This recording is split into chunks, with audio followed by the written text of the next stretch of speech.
બોલો સદારામ બાપુની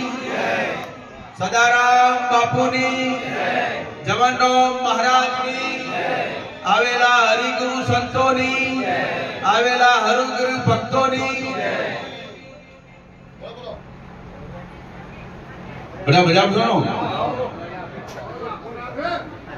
ગુરુ પૂર્ણિમાનો આજનો આ મહિમા જો કે ગુરુ પૂર્ણિમા તો થોડા દિવસ પહેલા વહી ગઈ પણ મેં મંગલદાસ બાપુને અભિયાન કીધું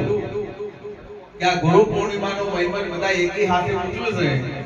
એમાં થોડું અલગ અલગ કરે તો દરેક નો ગીત થોડો કોઠો છોકરો થાય એટલે મેં મંગલદાસ બાપુ આવું કીધું ને મેં તમને પણ ગુરુનો મહિમા એ ગુરુનો મહિમા છે આજે એમને એ દિવસ વરસાદનો મારી પર ફોન આવ્યો તો વરસાદના વાતાવરણના કારણે એમને થોડું આગા પાછું કર્યું પણ આજે ઉજવી તો એ મૂળ ગુરુ ઘરના વગણે આયા આ બધા મહાપુરુષો ઘરના વગણે આયા અને આજે જમનનાથ બાપુએ જે આજે મહિમા ઉજવ્યો છે એમને એમના પરિવારને પરમ કૃપાળુ પરમાત્મા ગુરુ મહારાજ ખૂબ સુખી રાખે એમનું જીવન હર્યું ફર્યું રહે એવા આશીર્વાદ પાઠવે આજે તો ગુણગાન ગાવાનો દિવસ છે ભક્તિનો દિવસ છે જે લોકોએ ભક્તિ જે કરી છે એમનું જીવન ભાવપાર થઈ ભક્તિ એટલે તમે બધાએ કહેતા હશો ભક્તિ તમે કરીએ છીએ પણ હવાર બોલો હોજે ફરી તો એ ભક્તિ નહીં એક વચને રહે એનું નામ ભક્તિ આ બધા જ મહાપુરુષો ગુરુ પૂર્ણિમાનો પ્રસંગ ઉજવે છે જવનરામ મહારાજ ગુરુ પૂર્ણિમાનો પ્રસંગ ઉજવે છે ટોટાળામાં બધી જગ્યાએ હરિસંતોના ધામમાં ગુરુ પૂર્ણિમાનો પ્રસંગ ઉજવાય છે એ એક ભક્તિ છે અને ભક્તિનું પ્રમાણ અનેક મહાપુરુષોને મળ્યું ટોટાણામાં જઈએ તો સદારામને મળ્યું અહીંયા જવનરામ મહારાજને મળ્યું અહીંયા બધા મહાપુરુષો બેઠા એમને મળ્યું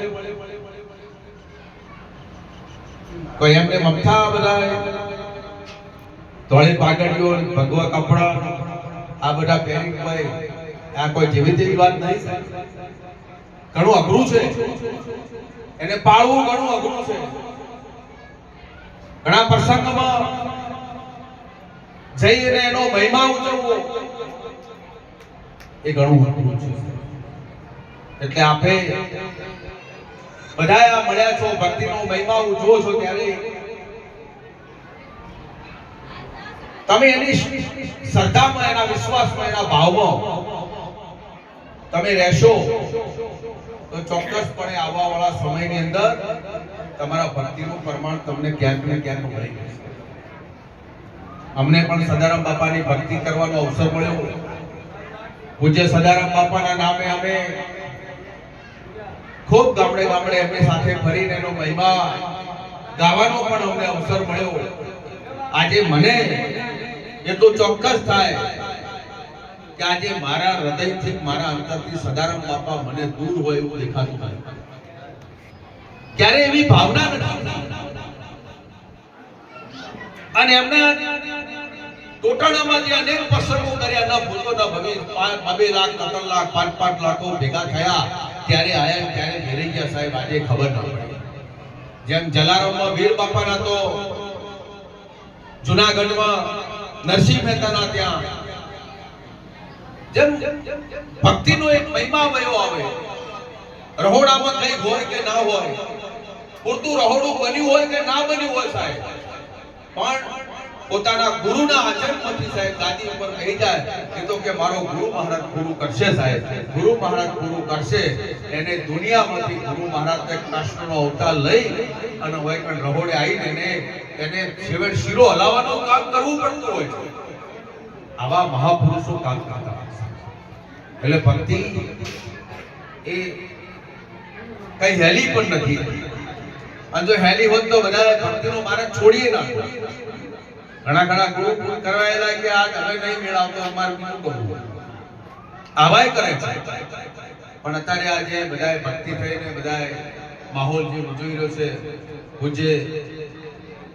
રઘુકુળ નીતિ નિયમો પ્રમાણે સૌ ચાલતા આવ્યા છે